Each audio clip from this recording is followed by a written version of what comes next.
Hey everyone, Eggman here with another video, and today we have a top 8 breakdown for the webcam event I ran with Zulu card games this week. It was 42 players, it was free to enter, and if you guys are interested in webcam events, I host them pretty much every week. They're going to be on Tuesdays, and they're on my Discord, which is linked in the description. There's advertisements on my website, on the front page as well, under community events as well. So I cycle through the games that I cover, so One Piece, Digimon, Dragon Ball, and BSS, but I always want to try to have some of these events for you guys to be able to play and enjoy, and this one was really fun. Honestly, it was a really good time for this one. We had, again, 42 players, and we do have this top 8 breakdown. I also did live stream it on my Twitch, so if you guys want to see that, it's right there with a bunch of other content as well. We'll be re-uploading it to my YouTube within probably about a week, and that is there. So we're going to go over our top 8 list as well, but going over the leader breakdown, we did have a good amount of Zoros and Newgates, approximately a third of the what people brought. 7 Smokers, with none of them taking the top 8 placements. 5 Luffys with one of them, 5 Trafalgar Laws with none of them taking top 8 either.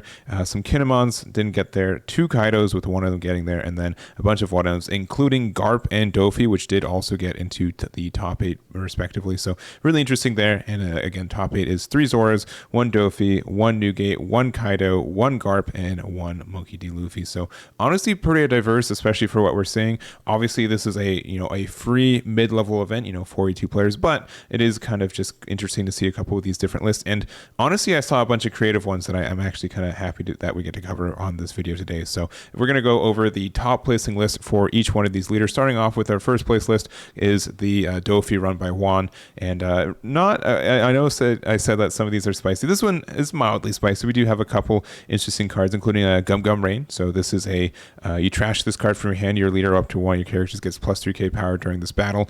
Also trigger return up to 1 character with the cost of 2 or less to the owner's hand. So that can kind of be good, especially if they have like a blocker you need to get around or something like that, especially like against Zoro if they need to be able to attack with more things. It's nice.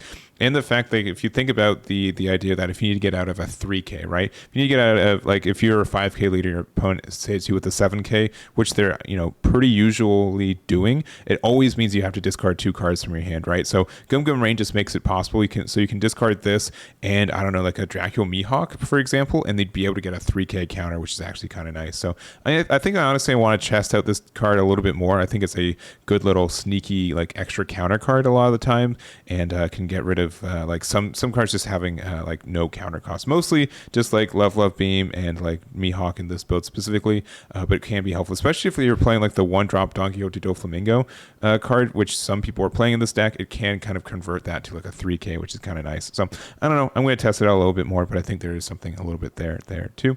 Also running the Brick Fist, being able to return something back to hand, which is nice for like the mid-range cost for 2, gets rid of a lot of blockers. It can also get rid of Borsalino, which is kind of nice, and then also Love Beam, which pretty common. So I think this deck is still good. I think Doffy's a pretty good deck to commit to if you do like this game, and we'll have to see how it does in the future. But congratulations to Juan for going going 5-0, getting first place in this event.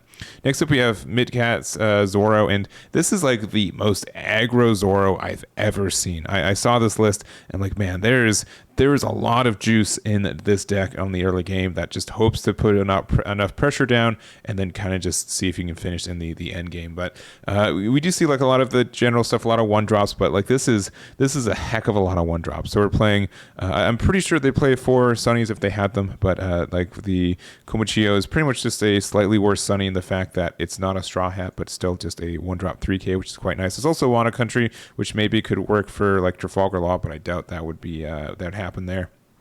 But also running a bunch of rush cards, so the 2-drop Sanji being used, the Zoro, and Zoro is literally the highest cost card in this deck, tied with Vista, which is really interesting. So you're just trying to be very aggressive. We have some Diablo Jambes, we have some Jet Pistols, we also have Whitey Bay. So Dawn times 1, this character can also attack your opponent's active characters, which means that you could use this to attack into blockers that you are a little bit worried about, your opponent trying to block your attacks with, which is kind of nice. And I think some additional benefits from there. It's a 1-drop 2k, well, not too bad. So I do like the idea for the tech for that one.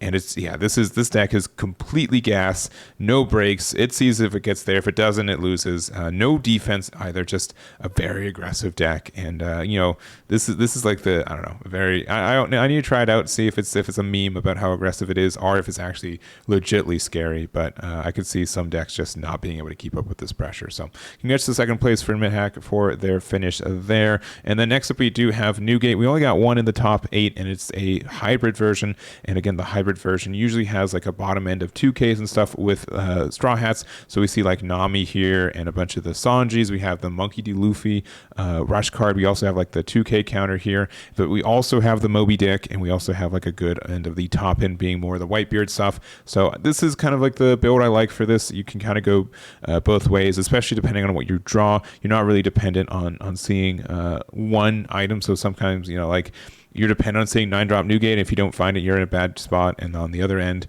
if you need to see Moby Dick, if you don't find it, you're in a bad spot. So being able to have like that hybrid, I think is really nice. Jozu, I think, is a really good 2K counter, and having Rush is obviously very important. Marco is also fantastic for helping you develop into a late game and putting a pressure on your opponent if you need to as well. Ace is good. Newgate is good. I don't think that's anything new either. So this is Chris's list. This is Chris Silva's 4th place list with Newgate, and congratulations to Chris for their finish there. Next up, we have Kaido, which did also get a top for this event, and I didn't really notice this until like the last round when I saw it winning, but this is Michael Sun's 5th place Kaido list. I really wish I liked Kaido this format. I really do. I still don't personally like Kaido in this current format, but this deck does have a little, a couple tricks and trips. It does have no of the impel. The only impel down stuff it has is Magellan. It doesn't have like the 1-drop stuff. It does have like the Hirogashi 2-drop blocker. It does have Sasaki as well as Jack for potential other ramping if needed. We do have like the 7-drop King, which is really great against Trafalgar Law, which I think is moderately common right now. And it can be good against Zoro too. You just have to be careful that Zoro really doesn't give you a lot of time to set up sometimes, and they can just gress you down anyways. Onigashima is obviously good for you, but I feel like this can brick for you late game too, so you got to be careful. And then we also have, again, like Magellan is strong against some of the stronger like control matchups, especially if you're playing like this is, I feel like, is good against Black and also Newgate as well. So that is a solid card, and it's not leader restricted, which is nice. And then our big Kaido's the 9-drop and the 10-drop too, and Hell's Judgment because it's good. Thunder Bagua, like we're actually running we're running a lot of event cards. This 10 event cards, that's absurd. That's a lot of event cards, with 8 of them being counters and then 2 Bracho Bombers. So maybe just the idea that you're okay with sitting back and just getting some ramp, and also off Thunder Bagua being able to leave Dawn open for making sure that you can interact with your opponent and get out of some attacks, which is nice. The only issue is like, and Hell's Judgment is great because it can get rid of a couple attacks, especially like against Zoro. A bunch of their 5Ks can go down to less than that, and they have to either invest on or change their tactics. And I don't know, Kaido's nice. It's neat. I wish I liked it more of this meta, but I think it is accomplishment for Michael going 4-1 with this one. So congratulations for their finish there. Then we also have Garp. Garp's been popping up every once in a while here. We did see it get a top 32 finish in Arlington, which is really nice. And then also being able to, I don't know, like it's very interesting. I think it's doing a little bit well right now, specifically because some people just have never played against it or a lot. So you do kind of get some advantage knowing what your deck does and what advantage you're running. And the fact that it is a red-black list means that there is a lot more room for your card pool to choose which pieces you want, which means it's going to be kind of hard for your opponent to kind of predict which pieces, right? Because you can be running Sakazuki, we're running Monkey D. Garp. Your top end could be Kuzan. They could always be afraid of a Kuzan at any time. This one's running 2 copies of Newgate, which I also think is a very good card for this deck too. So that's pretty solid. A bunch of 2K counters, including Otama, Suru, Monkey D. Garp, Kobe for some removal, Smoker for some removal. I mean, you really don't need Sakazuki in this deck for bigger removal because the Monkey D. Garp effect just pretty much puts a lot of cards into Kobe's range, which is really nice.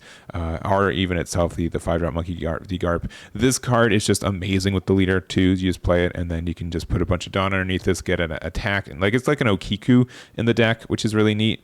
And then but just like a better Okiku. We have 1 Luffy, and then just a lot of event cards to just get some early, you get some stall effects. So 3 Impact Wave, 3 Gum Gum Red Hawks. Both of these can be fantastic for not only getting out an attack, but also getting rid of another card on board. So this goes for 2. These go 2 for 1 a lot of the time. Meteor Volcano also KO something 1 a lot less, which is easy with leader effect 2. Great Eruption for just some cycle, and then Guard Point for some additional defense. I'm really surprised you're using Guard Point and not Radical Beam, because you're a 4 life leader. So I'd feel like you get into Radical Beam a lot easier, but this is good for like earlier defense if you need it. So I think that's important. Kuzan Borsalino is just obviously more leaning on the black cards, but there's a couple good red gems that are in this one too. So honestly, I feel like I need to play Garp more. I need to get my own kind of build going, but I think it's really interesting leader. It's a different play style, and that's really refreshing this late into this meta. So congratulations to John Jordan for their finish here with Garp. And to round it off, we do have a starter deck Luffy. And this is pretty standard. We've been seeing Luffy getting a couple tops and wins in the last couple weeks with pretty close to this deck. I'd say some new adds or important cards are like the Mass Deuce being able to be a 2k counter and also be like another removal card. So you rarely play this, but you can if you really want to get some removal early game. Vista, Nico Robin, all 3 of these cards kind of do the same thing. Radical Beam, 2 Red Hawks, and 4 Jet Pistols. You usually have like 4 or 3 copies of Jet Pistol, and then 1 or 2 of each of these. So usually 3 counters between the 2 of these.